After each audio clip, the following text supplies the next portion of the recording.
Salam Atawatan TV YouTube kanalının mehriban müştokları, hormatly tamaşaçylarymyz, Atawatan TV'de saýlanan habarlary. Habarymyzyň 2023-nji ýylyň 23 sentýabryna aksanyna Türkmenistanda 1180 raýatyň günäsi geçildi. 1301 adam Türkmenistanyň raýatlygyna kabul edildi. Türkmenistanyň wekiliýeti Kazan Digital Week 2023 forumuna gatnaşdy. Merkezi Aziýanyň we Hataýyň owakyjylyk ministrleriniň duşşugy ýaly habarlary ýetirýäris. Mehriban müştoklar, gelin bolsa habarlarymyza giňişleýin seredip geçelim. Türkmenistanda 1180 raýatyň günäsi geçildi. Türkmenistanyň prezidenti Serdar Berdimuhammedow sany ulgam arkaly ministrler kabinetiniň giňişleýin mejlisini geçirdi. Şol mejlisiň barşynda hormatly prezidentimiz Garaşlyk bayramynyň 32 ýyllygy münasibetli iş kesilen 1180 raýatymyzyň günäsini geçmek barada fermana gol çekdi. Bu barada watan habarlar gepleşigine belenip geçildi. Hormatly prezidentimiz ministrler kabinetiniň giňişleýin mejlisine gatnaşýan hukuk goraýjy edaralaryň ýoldaşlaryna günäsi geçilen ähli adamlaryň tutuklukdan boşadylyp, ýakyn wagtda öýlerine, maşgalasynyň ýanlaryna barar ýaly ähli zerur işler geçirmek tapşyrdy. Vilayet etrap we beýleki ýoldaşlary bolsa, günäse geçilen adamlary iş bilen üpçün etmek babatda zerur çäreleri görmek tapşyran dowlat başlyklygymyz günäse geçilen adamlaryň bolsa zähmet çekip, ýurdumyza amala aşyrýan giňgirimli işlere öz goşuntlaryny goşmaklaryny arzu etdi. 1301 adam Türkmenistanyň raýatlygyna kabul edildi. Sanylgy markaly geçirilen ministrler kabinetiniň giňişleýin mejlisinde ministrler kabinetiniň başlygynyň ornasary daşary işler ministri Raşid Meredow raýatlygy bolmadyk adamlaryň Türkmenistanyň raýatlygyna kabul edilmegi, şeýlekem daşary ýurt raýatlaryna Türkmenistanda ýaşamak ygtyýarnama berilmegi barada hasawat berdi. Bu barada watan habarlar gepleşigine belenip geçildi. Berilen hasawata görä ençeme ýyllaryň dowamyna Türkmenistanyň prezidentiniň gol çeken fermanlaryna laýyklykda ýurdumyzda ýaşaýan şol wagtda hiç bir dowlatyň raýaty bolmadyk.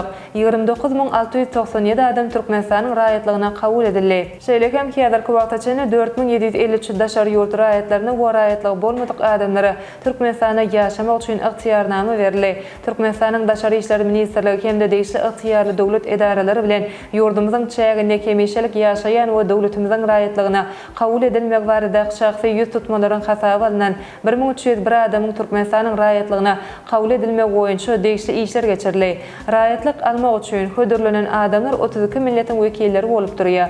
Türkmenistana gelen daşary ýurt raýatlaryna ýurdumyzda ýaşamak üçin ygtyýarnama bermek baradaky şahsy ýüz tutmalaryň hasaba alynan 260 adamyň ýurdumyzda ýaşamak üçin ygtyýarnama bermek üçin degişli işler geçirildi. Olar dünýäniň 13 dowlatynyň raýatlary we 25 milletiň wekilleri bolup durýar.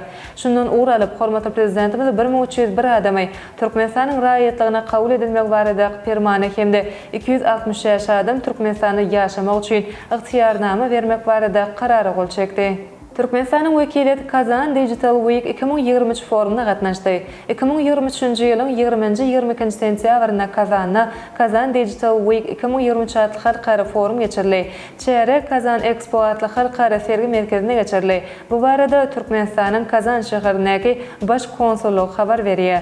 Kazan Expo sergi merkeziniň çägine geçirilen bu forum sany tehnologiýalar öňürjiler bilen ulanjylaryň arasynda ilmi we tehnika maglumatlar alşmak üçin tesirli platforma hukumuna çıkış etdi. Bu forumda Türkmenistanyň wekiliýetini Altynasar ýapyk görnüşli paýdalar jemgyýetiniň müdiriniň ornasary we Aşgabat şäher telefon ulgamy Aştonyň baş müdiriniň ornasary hödürlediler.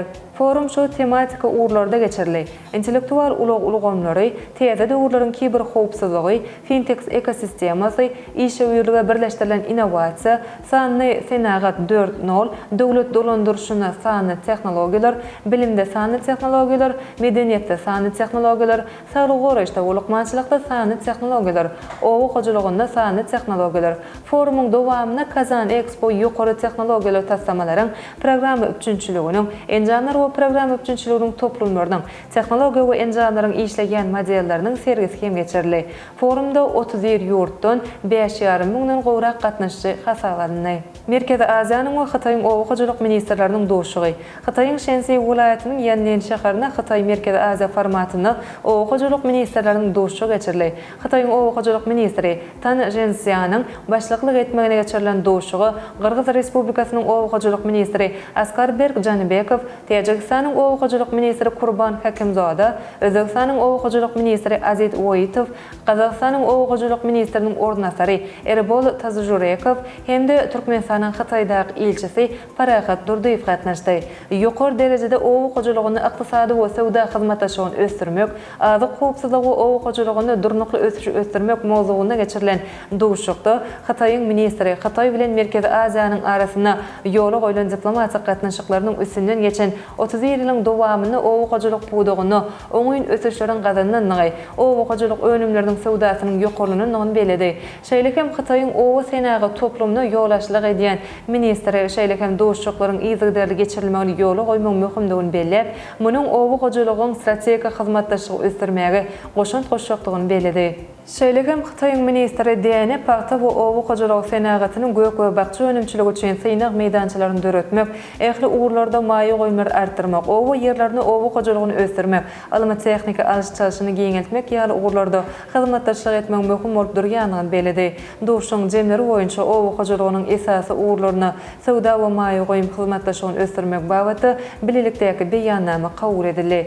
Beýanata görä Merkezi Aziýa ýurtlary bilen Hataý owukajylygynyň esasy uğurlaryny özara maýy goýumlaryny höweslendirer. Owukajylyk parklarynyň, ammarlaryň we logistik desgalarynyň bililikde gurulmagy üçin gollaw berler.